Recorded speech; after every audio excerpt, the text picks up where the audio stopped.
আসসালামু আলাইকুম সবাইকে আমন্ত্রণ জানাচ্ছি কলকাতা ভ্রমণ সিরিজের নতুন আরও একটি ভিডিওতে। আজকের গল্প কলকাতার নিউ মার্কেটকে ঘিরে। মার্কুইস স্ট্রিটের নবাব হোটেল থেকে সকালের নাস্তা শেষ করে নুসাইবা ডাব খাচ্ছে। ডাব খাওয়া শেষ করে আমরা যাচ্ছি চাদর কেনার জন্য।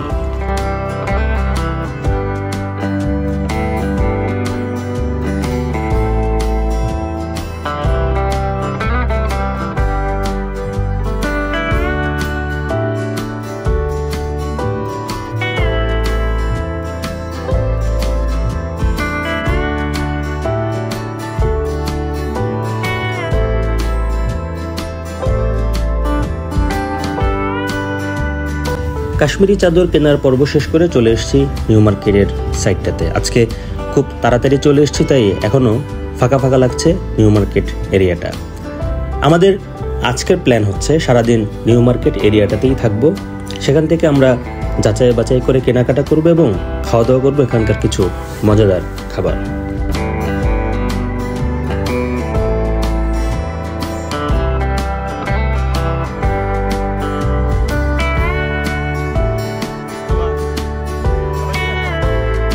কলকাতায় এটি আমার তৃতীয়বারের ভ্রমণ। আমার পূর্বের অভিজ্ঞতা বলছে বাইরে থেকে কেনাকাটা করার থেকে ব্র্যান্ডেড যে দোকানগুলো রয়েছে সেখান থেকে কেনাকাটা করা অনেকটাই বেটার। কারণ বাইরের যে দোকানগুলো রয়েছে সেখানের প্রোডাক্টের মান আমার কাছে খুব একটা ভালো মনে হয়নি এবং পাশাপাশি এদের বিহেভিয়ার অনেকটা আমাদের গুলিস্তানের মতোই মনে হয়েছে। তাই আমি সাজেস্ট করব যারা কেনাকাটা করতে আসবেন চেষ্টা করবেন একটু ব্র্যান্ডেড দোকানগুলো থেকে কেনাকাটা করার।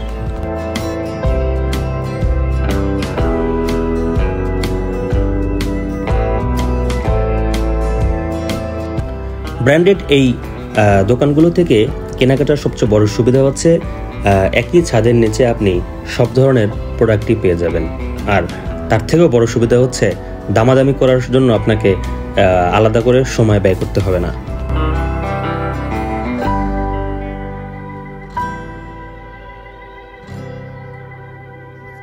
পোশাক কেনাকাটা করার ক্ষেত্রে আমার কাছে বেটার মনে হয়েছে ভি মার্ট, সিটি মার্ট আর বাজার কলকাতা। আমি কেনাকাটার ম্যাক্সিমামই এই জায়গাগুলো থেকেই করেছি।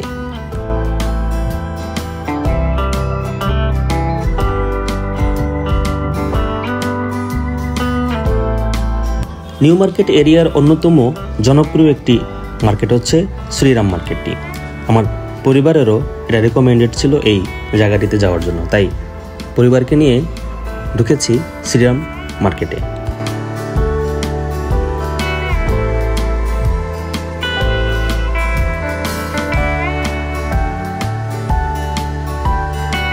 শ্রীরাম মার্কেটটি অনেকটাই আমাদের লোকাল মার্কেটগুলোর মতোই, তবে পার্থক্য হচ্ছে এখানে ম্যাক্সিমামই ওয়েস্টার্ন ড্রেস পাওয়া যায়। সব দোকানেই ওয়েস্টার্ন ড্রেসগুলো রয়েছে। ড্রেস দেখে আমাদের কেনাকাটা স্বাদ মিটে গেছে, তাই নুসাইবা খেলাধুলা করছে কিছু গাড়িতে আর নুসাইবার নানা চেয়ারে মেসেজ নিচ্ছে। এখান থেকে কেনাকাটার কোনো কিছু আমরা না পেয়ে বের হয়ে গিয়েছি। দুপুর হয়ে গেছে, ক্ষুধাও লেগেছে, তাই খাবারের জন্য আমরা ঢুকেছি বার্গার কিংয়ে।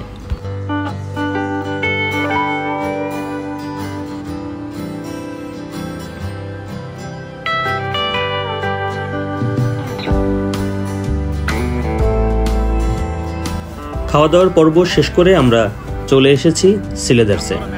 সিলেদার্সটা হচ্ছে নিউ মার্কেটের পাশেই দুটো আউটলেট রয়েছে। আমরা যে আউটলেট এসেছি সেটা হচ্ছে মার্কেটের পাশেরটা এবং এটা সবথেকে বড়।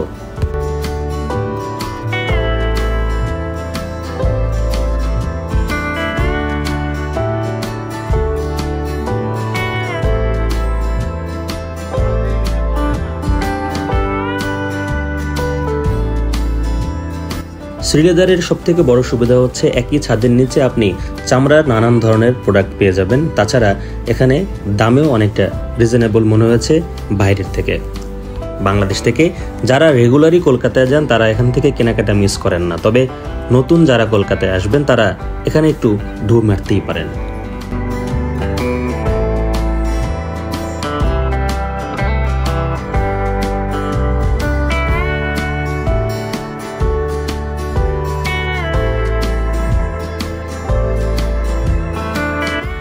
কেনাকাটার ফাঁকে ফাঁকে আমরা এখানকার জনপ্রিয় কিছু টুকটাক খাবার খেয়ে নিচ্ছি।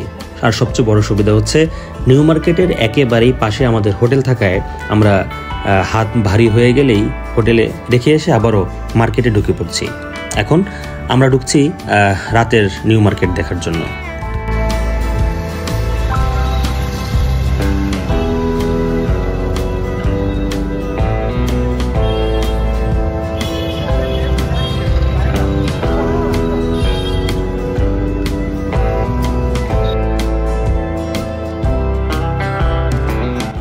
এর আগে যখন 2বার কলকাতায় আসা হয়েছে তখন কেনাকাটা ম্যাক্সিমামই করেছিলাম নিউ মার্কেট তথা হগ মার্কেট থেকে। তবে এবার হগ মার্কেট থেকে বের হয়ে আমরা বাইরের যেই আউটলেটগুলো আছে, বাইরের যে দোকানগুলো আছে সেখান থেকেই কেনাকাটা করেছি। আমার কাছে মনে হয়েছে হগ মার্কেট থেকে বাইরের যে দোকানগুলো আছে সেখানকার কাপড়ের মান এবং দাম দুটোই ভালো।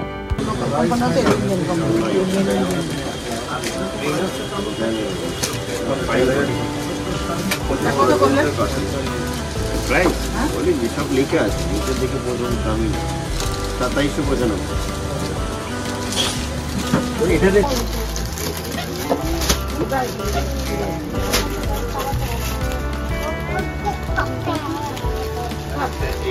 কোনো সমস্যা নেই, কি আছে।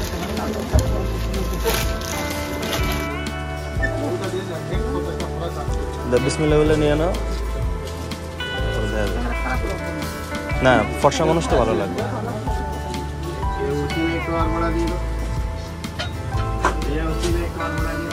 ড্রেস কেনার পর্ব শেষ করে যখন বের হয়েছে তখন নুসাইবার প্রয়োজন পড়েছে ডক্টর সেট কেনার, তাই তার আবদার মেটাতে আগে ডক্টর সেট কিনে দিয়েছি।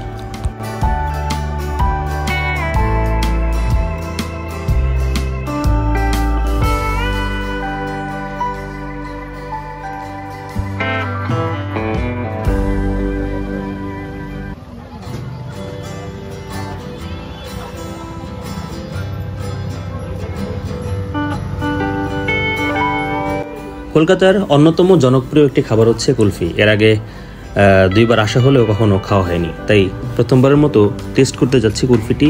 জানি না কেমন লাগবে।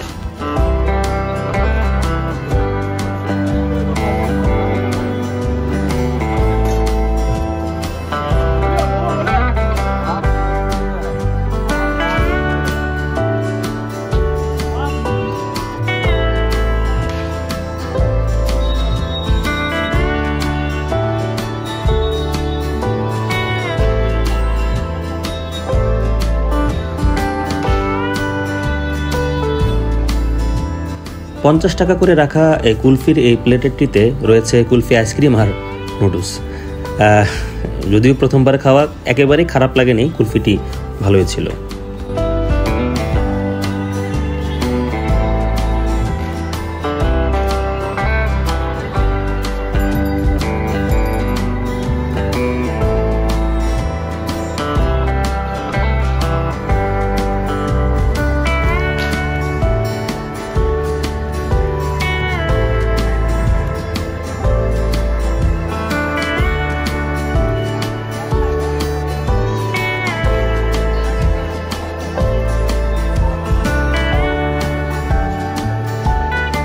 প্রায় 150 বছর পুরনো এই হগ মার্কেটটির চারপাশ জুড়ে রয়েছে নানান ধরনের দোকান, যেখানে দোকানিরা নানান ধরনের পসরা সাজিয়ে বসেছে। আপনি এখান থেকেও কেনাকাটা করতে পারেন, তবে আমার সাজেস্ট থাকবে কসমেটিক্স আর কাপড় চোপড় কেনাকাটার ব্যাপারে আপনি অবশ্যই সতর্ক হবেন এবং চেষ্টা করবেন বাইরে থেকে এগুলো না কেনার।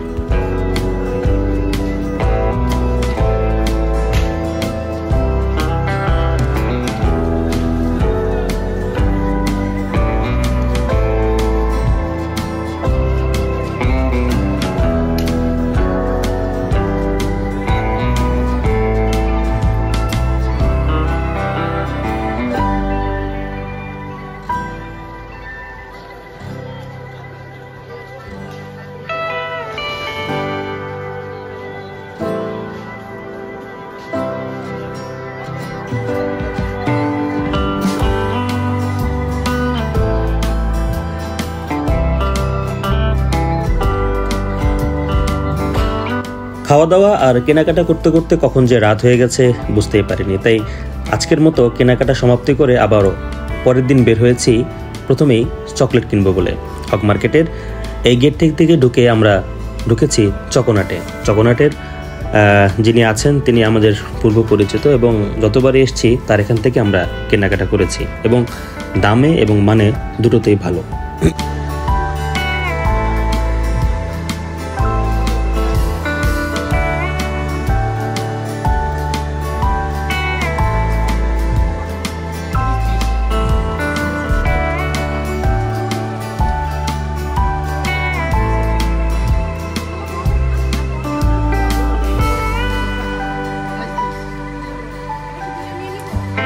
হক মার্কেটের ভিতরে অনেকগুলো দোকান রয়েছে কসমেটিক্সের, যেই কসমেটিক্সগুলো আমার কাছে তুলনামূলক ভালো মনে হয়েছে, তাই আমার পরিবার খুঁটিয়ে খুঁটিয়ে দেখছে এখানকার কসমেটিক্স আর বাংলাদেশি কসমেটিক্সের পার্থক্যগুলো।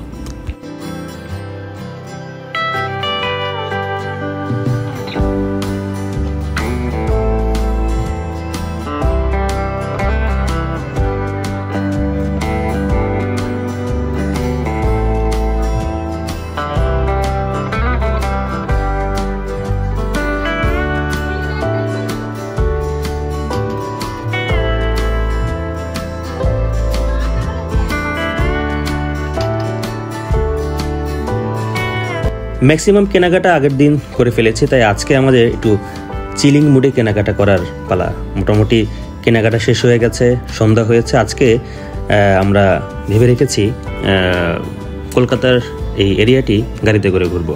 তার আগে আমার সবচেয়ে জনপ্রিয় একটি খাবার কলকাতার মিক্স ফ্রুট, সেটা খেয়ে নিচ্ছি।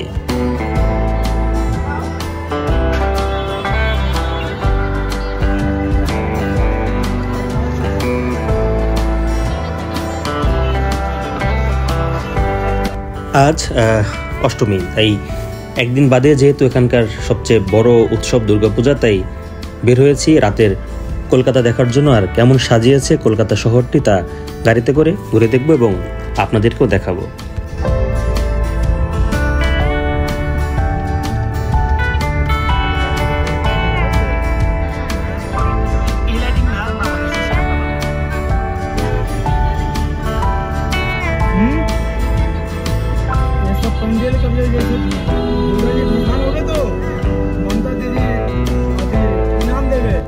হিন্দু ধর্মাবলম্বীদের সবচেয়ে বড় আনন্দ উৎসব হচ্ছে এই দুর্গাপূজা। এই দুর্গাপুজোকে কেন্দ্র করে সারা শহরই সেজেছে বর্ণিল আলোকসজ্জায়। সেটাই ঘুরে ঘুরে আমরা দেখছিলাম সারা শহর জুড়ে।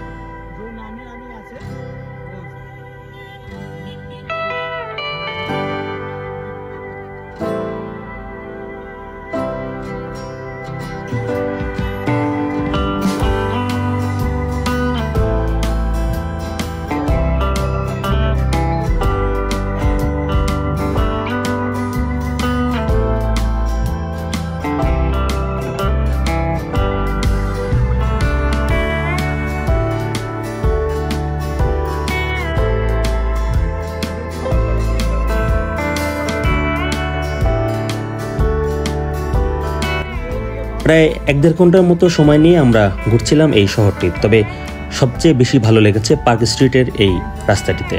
এই রাস্তাটির আলোকসজ্জা আমার চোখ জুড়িয়ে গিয়েছে।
ঘোরাঘুরির পর্ব শেষ করে আমরা আবারও চলে এসেছি আমাদের হোটেল মার্কিউস স্ট্রিটের সামনে।